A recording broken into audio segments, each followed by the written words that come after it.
দেখতে দেখতে আজকে কিন্তু পঞ্চমী চলে এলো। সবাইকে জানাই শুভ পঞ্চমী। পুজো আসছে আসছে, এটাই কিন্তু আনন্দ। একবার এসে গেলে দেখতে দেখতে কিন্তু দিনগুলো চলে যায়, তাই না? আমাদের কিন্তু ছোট বড় অনেক রেসিপি কিন্তু আমাদের পেজে শেয়ার করা হয়ে গেছে, তাই না? এবার কিন্তু আপনাদের সাথে শেয়ার করব একটু স্ন্যাক্স রেসিপিও শেয়ার করেছি, তবে আজকে একটুখানি অন্য টাইপের একটা স্ন্যাক্স রেসিপি আপনাদের সাথে শেয়ার করব। নবমীর দিন, অষ্টমীর দিন, নবমীর দিন, সপ্তমীর দিন যারা আমিষ খান বা নিরামিষ খান তাদের ব্যাপার আলাদা, কিন্তু এমন অনেক থাকে বাড়িতে বাচ্চারা থাকে, তাদেরকে তো করে দিতেই হয়। তাদের জন্য কিন্তু পুজোর দিনে যে কোনো দিনেই কিন্তু এই রেসিপিটা আপনারা অবশ্যই ট্রাই করতে পারেন। আজকে আপনাদের সাথে শেয়ার করব চিকেন কাবাব রেসিপি।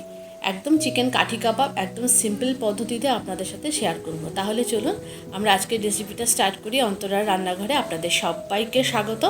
চলুন, দেখুন বারান্দায় কত পুদিনা পাতা হয়েছে।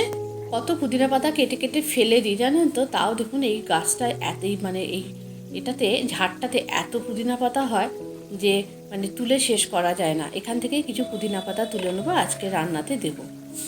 প্রথমে আমি এখানে কিছু সবজি ভালো করে চপ করে নেবো। সবজি কাটাটা আজকে আমি আর দেখাইনি, কারণ অনেকটা লেন্দি হয়ে যাবে তাই।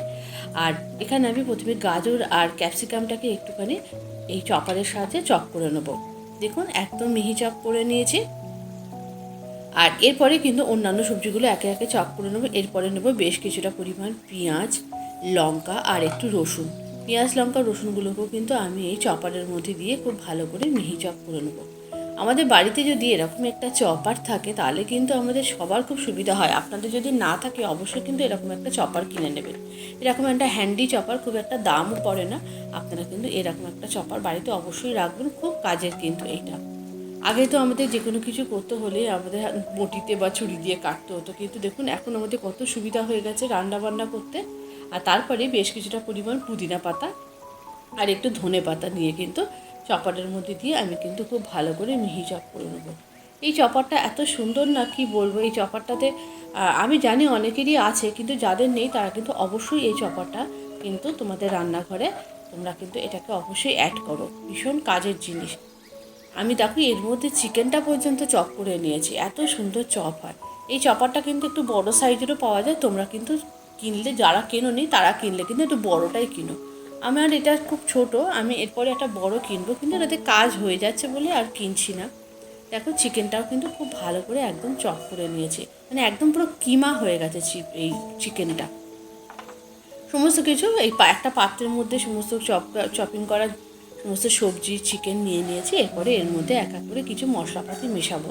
প্রথমে আমি এর মধ্যে দিয়ে দিয়েছি প্রায় 1 টেবিল স্পুন মতো সোয়া সসটা বেশি দেওয়ার দরকার নেই। আর তারপরে দিয়ে দিয়েছি প্রায় 1.5 টেবিল স্পুন মতো এই রেড হচ্ছে চিলি সস না, এটা যে পিজা সসটা দিয়েছি, যেটা ঝালটা সেটা দিয়েছি।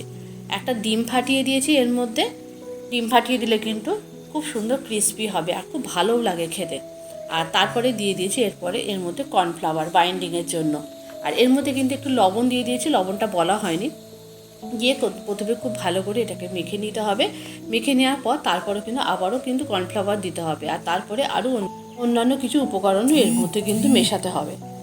ভালো করে দেখুন আমি আগে এটাকে মেখে নিয়েছি, ব্যালেন্সটা বুঝতে চাইছি যে কতটা কী পরিমাণ আর লাগবে সেই জন্য। এরপরে আরও এর মধ্যে 1.5 টেবিল স্পুন মতন কর্নফ্লাওয়ার দিয়ে দিয়েছি। আর দিয়ে দিয়েছি প্রায় হাফ বাটি মতো, হাফ কাপ মতো ব্রেড ক্রামসটা অবশ্যই দেবেন বাইন্ডিংয়ের জন্য। আর দিয়ে দিয়েছি 3টে পাউচ ম্যাগি মশলাটা দিলে কিন্তু এই কাবাবটা কিন্তু খেতে ভীষণ ভালো হয়। আবার অনেকে কিন্তু কাবাব মশলাও ব্যবহার করেন। আমি কিন্তু এখানে কাবাবের কোনো বাজার থেকে কেনা মশলা ব্যবহার করিনি। আপনারা চাইলে কিন্তু কাবাবের মশলা ব্যবহার করতে পারেন। তারপরে দিয়ে দিয়েছি কিন্তু এর মধ্যে একটু অরিগানো অবশ্যই দেবেন। অরিগানো এই মিক্স হার্বসগুলো না দিলে এই সমস্ত কাবাব বলুন আর যে কোনো ফ্রাই বলুন, ভাজাভুজি ব্যাপারটা, সেটাতে কিন্তু একটা অসম্ভব সুন্দর ফ্লেভার আসে, স্বাদটাও কিন্তু খুব ভালো হয়। তারপরে দেখুন খুব ভালো করে সমস্ত কিছু মেখে একটু 10 মিনিটের জন্য রেস্টে রেখে দিয়েছি। আর তারপরে এখানে কিছু আইসক্রিমের স্টিক নিয়ে নিয়েছি। এই স্টিকগুলো কিন্তু আপনারা যে কোনো ধরনের দেখবেন এখন বিভিন্ন রকম ইউজ অ্যান্ড থ্রো যে কন্টেনার কিনতে পাওয়া যায় বা শালপাতা থালা কিনতে পাওয়া যায় যে দোকানগুলো, সেই দোকানগুলোতে কিন্তু আপনারা অনায়াসে এগুলো পেয়ে যাবেন। তারপরে আর কিছুই না, এই স্টিকের গায়ে চেপে চেপে খুব সুন্দর করে এইগুলোকে লাগিয়ে এক একটা করে আমি কাবাব স্টিক গড়ে নিলাম। এত অপূর্ব খেতে হয় এই ভেজিটেবল আর চিকেন মেশানো এই কাবাবটা। আপনারা কিন্তু অবশ্যই করবেন। আপনারা কিন্তু চাইলে এটাকে শুধু চিকেন দিয়েও করতে পারেন, কিন্তু শুধু চিকেন দিয়ে থেকেও কিন্তু আপনারা একটু ভেজিটেবলস মিশিয়ে করবেন, তাতে কিন্তু এটা অনেক পুষ্টিগুণ সমৃদ্ধও হয় এবং খেতেও কিন্তু অনেক ভালো হয় এবং এটা অনেক বেশি হেলদি। এরপরে আমি কিন্তু এটাকে ফ্রাই করবো। আমি ফ্রাই প্যানে তেল ঢালাটা দেখালাম এই জন্যই যে তেলের মেজারমেন্টটা বোঝানোর জন্য, যে কতটুকু তেলে এটাকে ভাজতে হবে।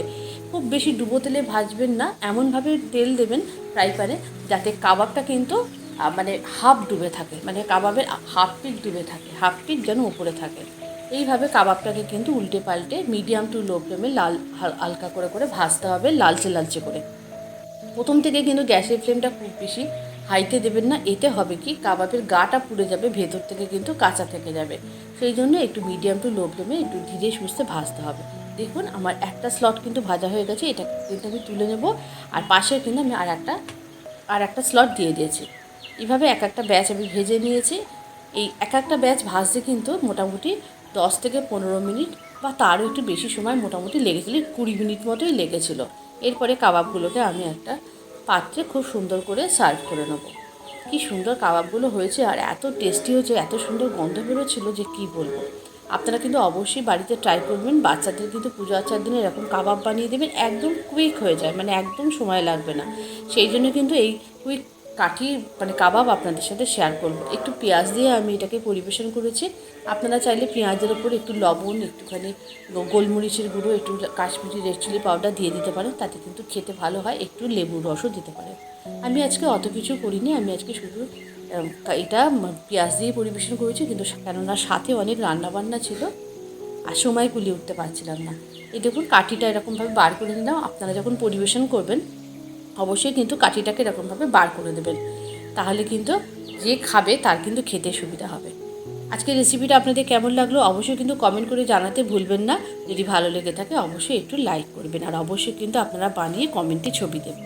পুজো এসে গেছে বুঝতেই পাচ্ছেন, আমি ভয়েস ওভার দিচ্ছি, বাইরে কিন্তু মাইকের আওয়াজ হচ্ছে, মানে গান বাজছে। আপনারা কিন্তু প্লিজ এটাকে একটু ইগনোর করবেন আর কমেন্টে কিন্তু অবশ্যই জানাবেন ছবি দিয়ে।